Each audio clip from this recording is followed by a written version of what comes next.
stars, an infinite field of them, motionless and cold. Then, movement. A shuttle cuts across the dark, small against everything, moving at speed.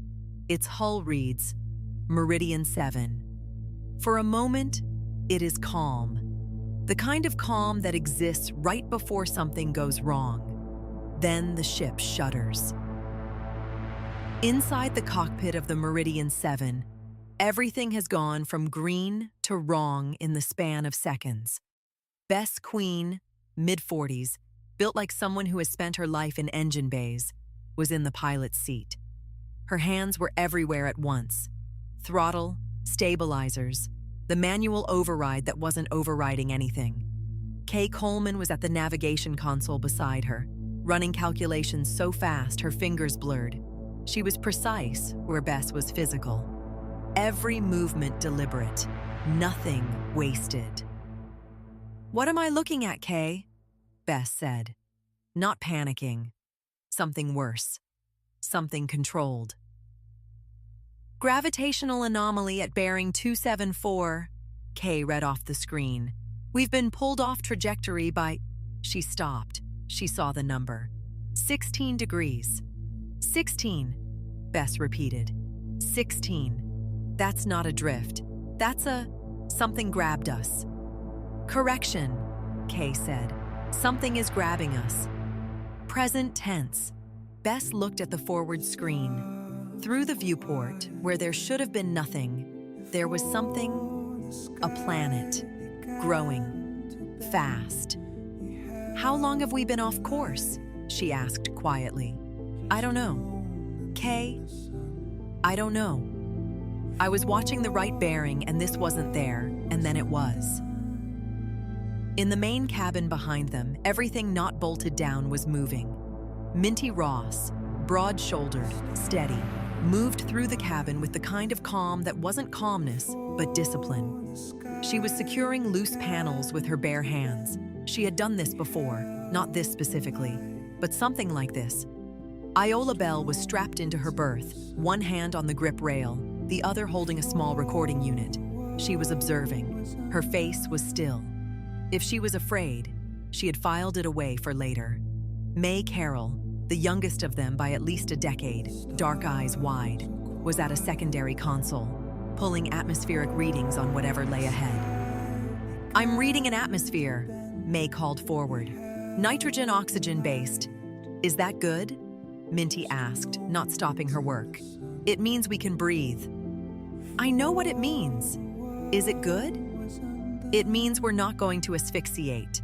Whether it's good depends on what else is in it." Minty caught it without looking.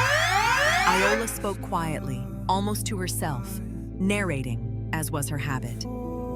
Day 112 of the transit. Unscheduled course deviation. Cause unknown. We are approaching an uncharted... She hesitated. An uncharted everything. Back in the cockpit, Bess was pulling back on the stick with everything she had. The planet filled the viewport now. Real. Enormous. Getting bigger. "The atmosphere is going to slow us," Kay said. "That helps. Define helps. It helps relative to the alternative. The alternative being we hit like a rock. We're still going to hit like a rock, just a slower rock." "Comforting," Bess said through her teeth. "I'm not trying to comfort you. I'm trying to..." "We've entered the upper atmosphere," Kay said, checking readings. "Friction is significant." "How much time?" A pause. Kay knew the answer and didn't like it. 90 seconds. Maybe. Bess took one long breath, set her jaw. "Brace," she called back, her voice completely level. In the main cabin, Iola closed her recording unit, strapped it inside her jacket, gripped the rail with both hands. Minty dropped into the nearest berth, strapped herself in. She looked at May. Across the cabin, May was still at the console, still pulling data. "May," Minty said. "Berth." May looked at the readings, looked at Minty, made a choice, grabbed her notes, shoved them in a pocket, locked herself in. "We're going to want this data," she said quietly, to no one in particular. We're going to want to be alive first, Minty said. Those are not mutually exclusive, Iola said. Outside, the Meridian 7 tore through clouds at the wrong angle. Too fast, too steep.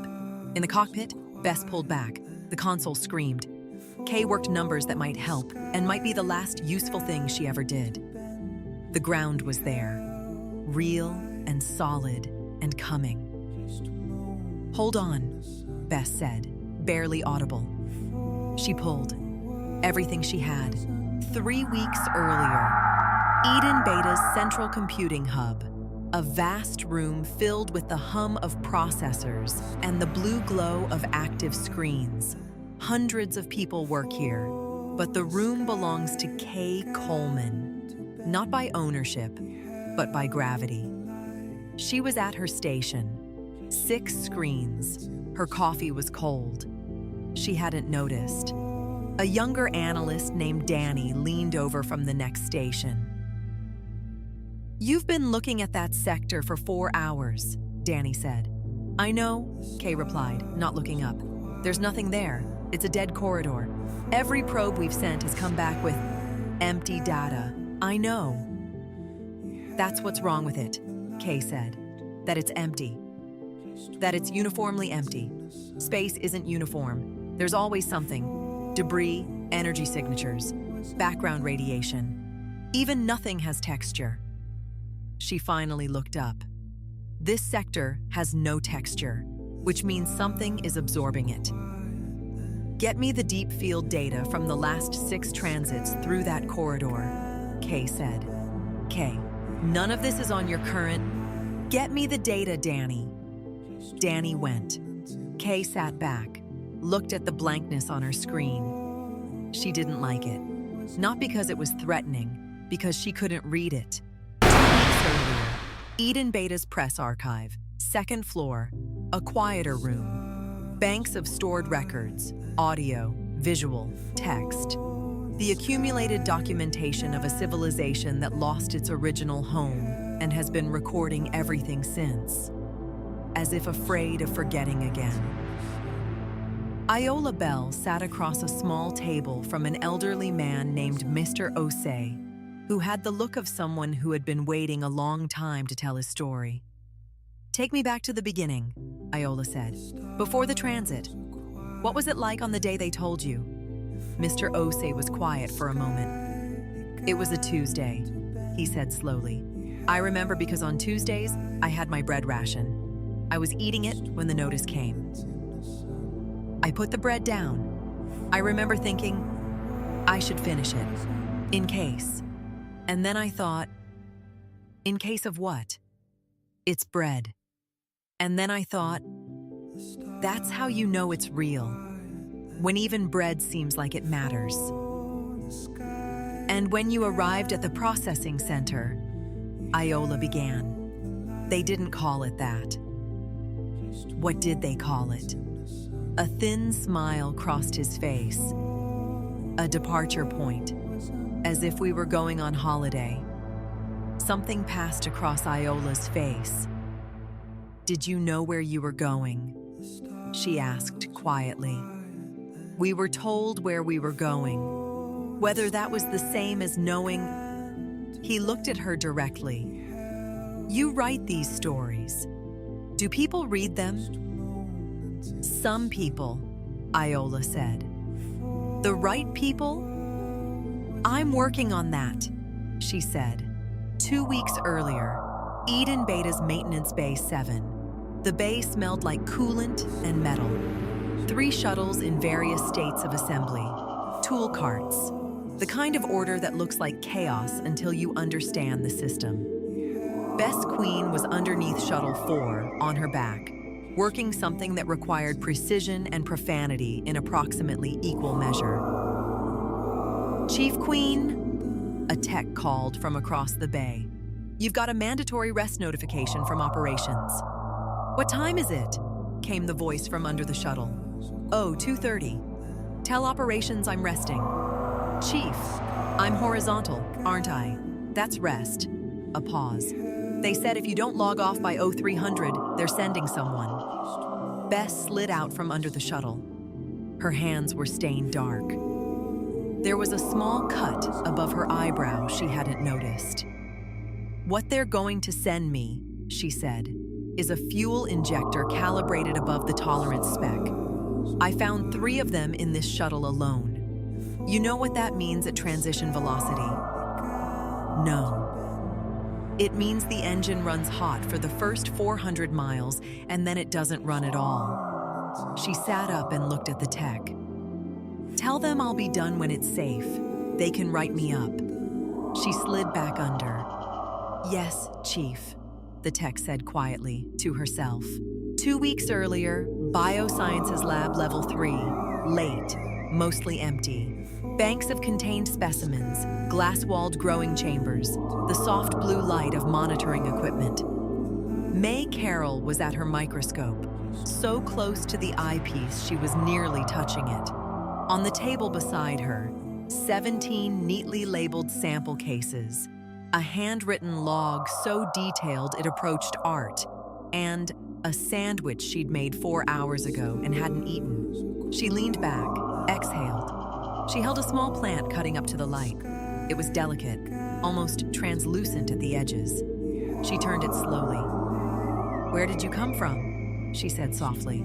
Not a question, just something people say to things they find beautiful. Her supervisor, Dr. Anand, appeared in the doorway. "May, it's almost midnight." "I know. The samples will be here tomorrow." "The cutting from Bay 9, May said, still looking at it, "is showing cell differentiation I've never seen in any documented species. It's either a mutation or it's a new classification entirely." "I can't leave a potential new classification alone at midnight." Dr. Anand sighed, came into the room, looked at the cutting. "You've been cleared for the Advanced Transit Program," he said. "You know that." May's expression shifted. "Barely, but enough." "I know. It's an extraordinary opportunity. The biological surveys on the new sectors alone. I know what it is." "I said, I know."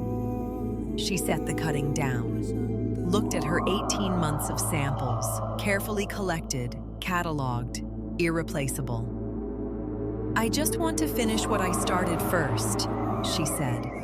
1 week earlier, a small apartment in Eden Beta's residential quarter, Sector 4, well-ordered, with the kind of personal touches that accumulate when someone has decided to stay somewhere.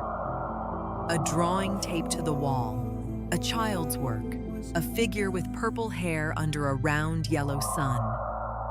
Minty Ross sat at the kitchen table with a woman named Vera, mid-30s, who was keeping herself very composed because the alternative was worse. Between them on the table, untouched, 2 cups of tea and a letter with an official seal. "How long?" Vera asked. "They're saying 14 weeks. The transit itself is 12 and then 14 weeks. They said 14. "She's going to ask where you are," Vera said. "Every day. Tell her I'm working. Tell her I'll be back before her birthday. Tell her..." Minty stopped. "Tell her I'm working." "She's 7, Minty. She's going to..." "I know what she's going to do. She's going to be fine. She has you." "She has you," Vera said. "That's what she has." Minty picked up the official letter, folded it, put it in her pocket. "It's 14 weeks, she said. She said it like that made it true. Like if she said it simply enough, the universe would comply. The Meridian 7 was no longer a shuttle. It was a fact, a thing that had happened, sitting in a wide clearing of alien vegetation that had been flattened and scorched by the impact. The hull was buckled. 1 wing had separated entirely. Smoke rose from 2 points. The planet received it with indifference. Pale sky, not blue, not gray. Something between the two. Strange light. Things growing at the edge of the clearing in colors that had no names yet. Minty dropped to the ground first, landed, took one breath, took another. Still here. She turned back and helped Iola down, then May, who was already looking at the plant life at the clearing's edge. Bess came out last, from the cockpit hatch. She dropped to the ground and stood still for a moment, looking at the hull. Her hull. The ship she had maintained and flown and trusted. Kay was beside her. "Don't," Bess said quietly. "I wasn't going to say anything. You were going to tell me it wasn't my fault. I was going to ask if you're hurt," Kay said. Bess looked at her hands. A few cuts. Nothing. "No," she said. She started walking the perimeter of the hull. At the edge of the clearing, May crouched beside a low branching growth, the color of old copper, with structures that might be leaves if leaves were vertical and porous. "Should you be touching that?" Iola said from behind her. "I'm not touching it," May said. "Yet. We've been on this planet for approximately 4 minutes. 3. And the atmosphere data I got before we crashed indicated no obvious toxins in the particulate. Obvious toxins. That's comforting." May lightly pressed one finger to the plant, pulled it back, sniffed it. "Spore-bearing surface, porous structure for gas exchange. The cell walls are unlike anything in our taxonomy." She looked up, and something in her voice was almost reverent. "This is an entirely undocumented biome, Iola." Iola was already writing. "I'm aware," she said. Minty had found the emergency supply compartment. She hauled it open, inventoried it with practiced efficiency. Her expression did not change. Kay appeared beside her. "How bad?" Kay asked. 3 days. Maybe 4 if we're careful. Food, water, medkit. The medkit made it. The secondary beacon did not." Kay looked at her. "Primary beacon?" The look Minty gave her was its own answer. "Right," Kay said. She looked out at the planet, pale sky, alien vegetation, a horizon that curved wrong, too close or too far. The eye couldn't decide. "We need to establish what we have before we can start thinking about what we need," she said. "I'm working on the supply inventory. I mean broader than that. The ship, the environment, what this planet offers and what it costs. We're not leaving on schedule. We might not be leaving at all on anything that was on schedule. So we need to start thinking like people who are going to be here for a while." Minty was quiet for a moment. "How long is a while?" Kay met her eyes. "I don't know yet, but longer than 14 weeks." "Yes." Minty absorbed this, set it somewhere inside herself where she could carry it without it carrying her. "Then, we'd better get started," she said. Inside the wreckage of the cockpit, Bess was deep inside the console, panels removed, tracing systems with a handheld tool. Kay stood at the entrance to what remained of the space. "Tell me," Kay said. "You want the full list or the summary?" Bess asked, not looking up. "Summary. She's not flying." I assumed. "What about?" "She is not flying, Kay. Not today. Not next week. Not as she is." "But," a long pause. "She has bones," Bess said reluctantly. "The primary propulsion housing is intact. The fuel containment is mostly intact. The navigation core is damaged, but the hardware isn't destroyed, just the calibration. So she could fly again. If we had a manufacturing facility and 6 months and a parts list the length of my arm. Yes." "What if we didn't have a manufacturing facility?" Kay said. Bess finally looked up. "What are you asking me?" "I'm asking what it would take to make something fly. Not this. Something. Using what we have, what the ship offers, and whatever this planet can provide." Bess stared at her. "You want to build a ship on an alien planet, out of wreckage and rocks. I want to know if it's possible." "I have no idea," Bess said. "That's not a no. It's really, really close to a no." But it's not. Bess looked back at her diagnostic tool, at the hull around her, at the planet through the cracked viewport. "I'm going to need to know what this planet has to offer," she said quietly, more to herself than to Kay. "Then, we're aligned," Kay said. 5 days before departure, Eden Beta's Transit Processing Center, a vast hall that tried very hard to look administrative rather than what it actually was. Pale walls, queues, officials in gray uniforms, everything efficient, everything recorded. The system worked very smoothly. That was part of what was wrong with it. Iola stood in a queue, transit document in hand, watching everything, cataloging. A transit officer named Penn, professionally pleasant, which is to say professionally distant, scanned her document. "Iola Bell, sector reassignment, transit class Bravo."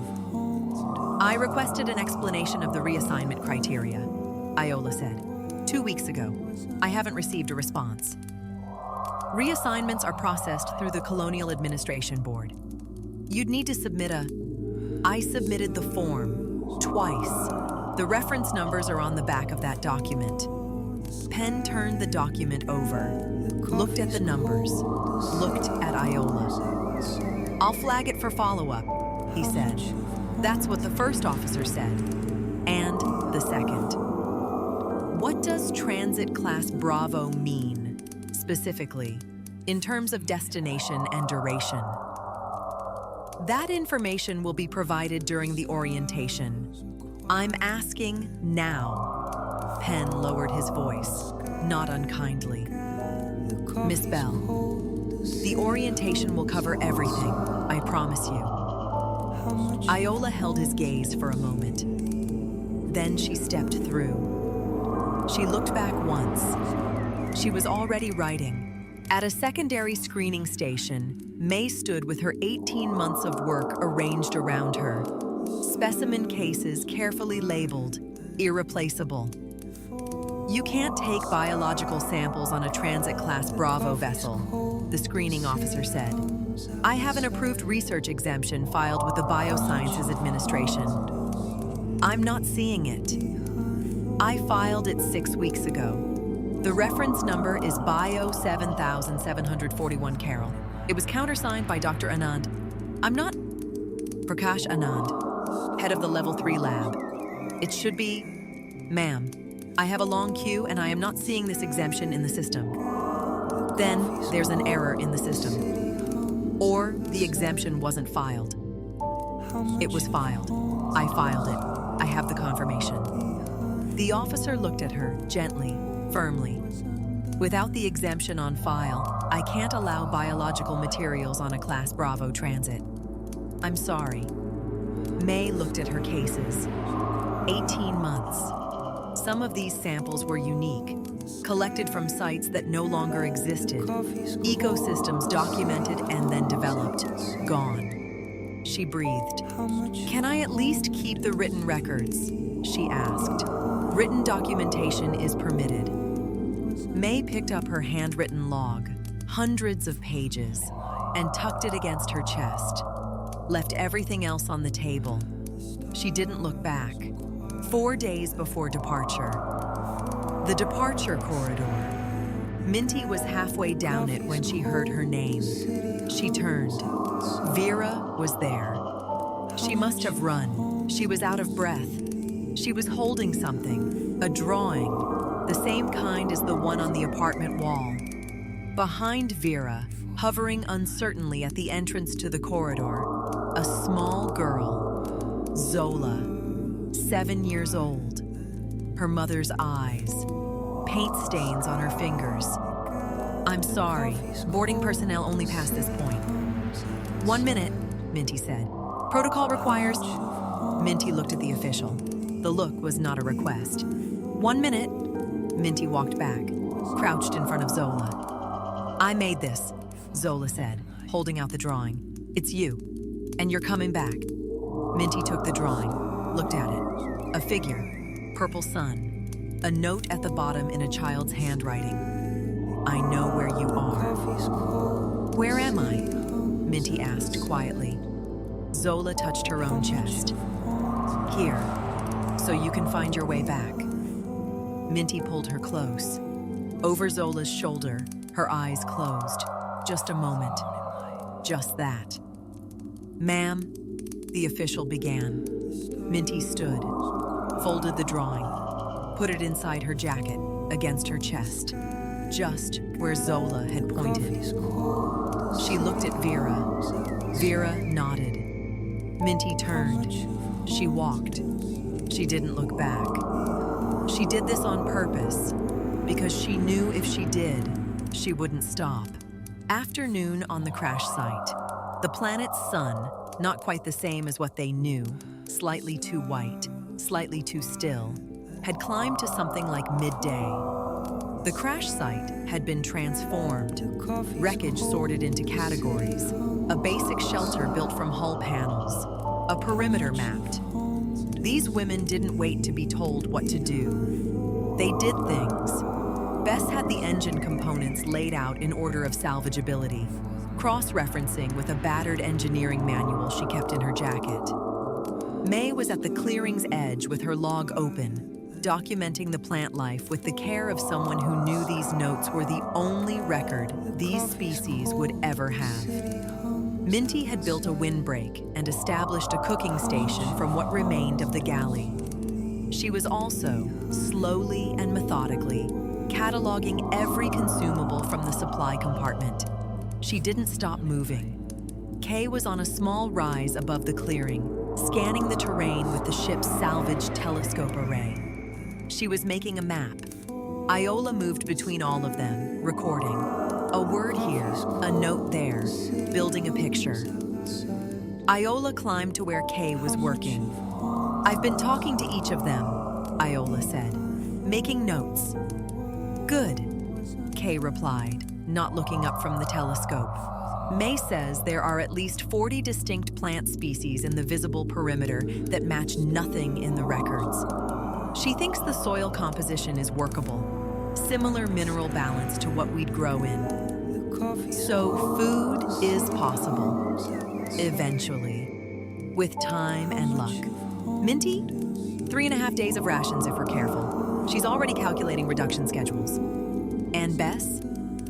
Bess says, and I'm quoting, "It's not as bad as it looks, and it looks terrible." Kay finally looked up from the telescope. That's better than I was expecting. She also said some things I didn't write down. That sounds about right. And you? Kay asked. Me? What are your notes on the situation? Iola looked at her log, looked at the alien landscape around them, the strange sky, the crashed ship, the 4 other women working below. My notes are that we have 3 scientists, an engineer, a pilot, and me. And that somehow that feels like more than it should. Kay turned back to her map. It's exactly what it should be. I'd have been in trouble if any of you were different. You didn't choose us, Iola said. I know. I'm trying to decide what that means. Evening came to the crash site. The alien sun descended toward a horizon that did something no one had planned for.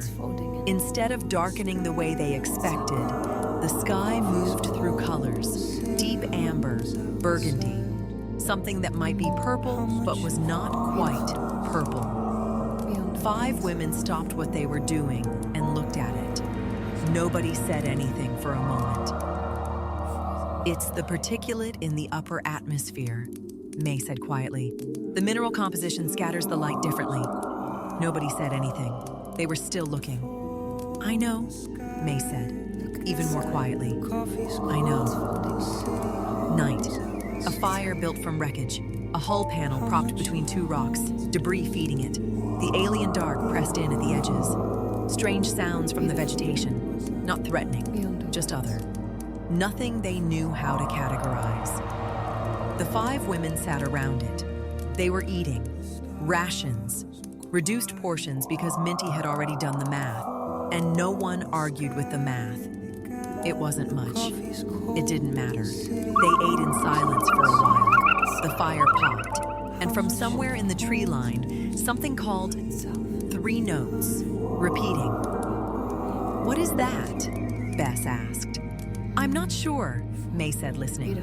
"Could be atmospheric. Could be something biological." Something biological meaning something alive. How alive? I genuinely don't know. That's very reassuring, May. It doesn't sound aggressive. Things don't sound aggressive right up until they are. Minty tilted her head toward the sound. "It's 3 notes," she said quietly, almost to herself. "Same 3, over and over. Doesn't sound angry. Sounds like a question." "I'm recording it," Iola said. "Obviously," Bess said. "For the record. You're always for the record. That's what a record is." A comfortable silence followed, the kind that can only happen between people who have been through something together. Minty looked up at the alien night sky, a deep, almost purple black, with something else beneath it. A faint luminescence from the vegetation, maybe. A biological light from things that had evolved without anyone watching. "What color would you call that?" she asked. "Aubergine," Iola said. "That's a vegetable," Bess said. "It's also a color." "No, it isn't." "It is," Kay said. "She's right." "Well," Bess said, "it's a stupid name for a color." Look at the sky. May looked up, and her voice went soft. "It's beautiful, though, in a terrifying way. My daughter would love it," Minty said. "She's obsessed with purple, has been since she was 4. "How old is she?" Iola asked. 7. 8 by the time she stopped. 8 by the time I get back. Nobody filled the space after that. They understood what the pause contained. "Tell me something good," Kay said. "Something from home." Minty smiled. Small, real. She sings all the time. Every single thing she does. She narrates in song. Making breakfast, song. Getting dressed, song. She once sang an entire song about losing her shoe. Was it a good song? A small laugh. Genuine. It was not, but it was committed. "She's going to be something," Kay said softly. "Yeah," Minty said, just as softly. "She is." "My mother thinks I'm on a reporting assignment," Iola said. "Is that what you told her?" Bess asked. "I told her I'd be out of contact for a few weeks, not to worry." "And she believed you?" "She never believes me, but she stops asking." "She was born before the transit. She remembers the old stories, Earth. She talks about it like a place she visited, which she didn't. But she describes it like she did." "My grandmother did that too," May said. "What did she describe?" "Rain."